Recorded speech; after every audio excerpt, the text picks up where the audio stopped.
A man is being questioned by police after suspected gunshot cartridges were thrown into the grounds of Buckingham Palace just days before the King's coronation. Police carried out a controlled explosion on a suspicious bag after detaining the man. Well, a correspondent with the American news programme Inside Edition, Alison Hall, was there with her camera crew at the palace when the incident occurred. And this is what they saw as the man was arrested and the public were evacuated from the grounds. Alison joins us now. Very good morning to you. Good morning to you. Thank you for having me. You are obviously one of the very interested foreign correspondents, fascinated by what's happening with the coronation, but you didn't expect this to happen last night. Absolutely not. We arrived yesterday morning and hit the ground running. We were at Buckingham Palace doing a couple of stand-ups, getting ready for our nightly show on New York time.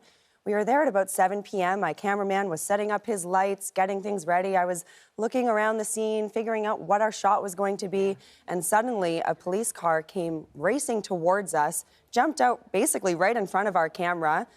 Cameraman was quick thinking, turned on his camera and shot the whole thing. Turn the camera on whenever anything's happening. Exactly. But was it frightening?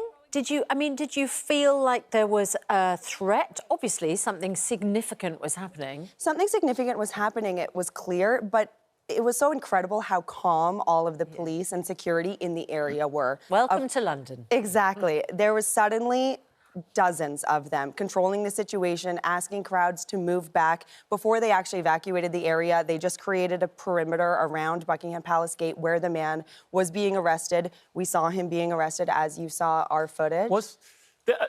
In this occasion, often the man we're hearing has mental health problems rather than it being a question of terrorism. Was he shouting anything? Was there any protest? Was there any noise that gave an indication of why he was there? Surprisingly, it was quite quiet. We didn't hear a word from him, and we were quite close. And being a reporter, I talked to people who were very close to him. Did you hear what he said? Do you know what's going on? And nobody knew. People were standing around basically in awe until police told them to evacuate the area completely.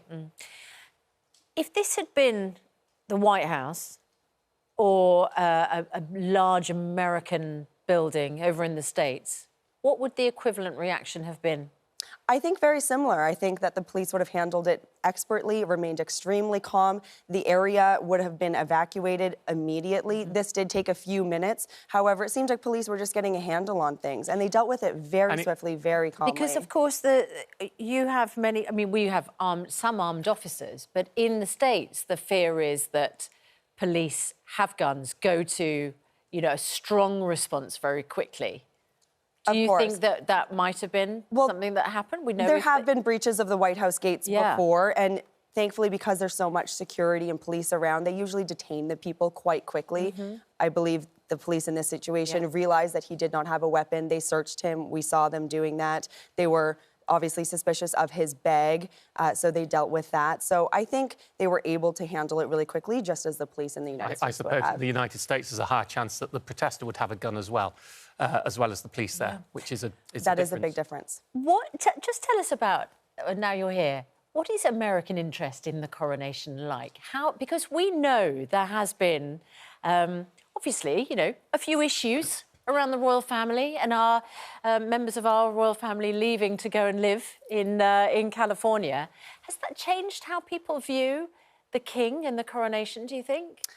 Of course, I think that it's perhaps spiked some interest. I think now we have some royal family members living stateside, living in California, and they've certainly been in the headlines a lot, both over here and in the United States. So I think people are interested generally to see how it's all going to go down. And nobody does pomp and circumstance like the British, and it's always just incredible to see the parades and the pageantry and to see how everyone is so excited to be here, no matter the occasion. I've been here for the royal wedding of Harry and Meghan, and for the Queen's funeral, and of course now. And each time, it's just incredible to see how the country really does rally around its royal family when it really needs it. So I think that that's fascinating to the American public. Yeah, absolutely. Fascinating to hear your view on it as well, your take. Thank you so much for coming. Yeah, Thank you for having me. Thank you very much indeed.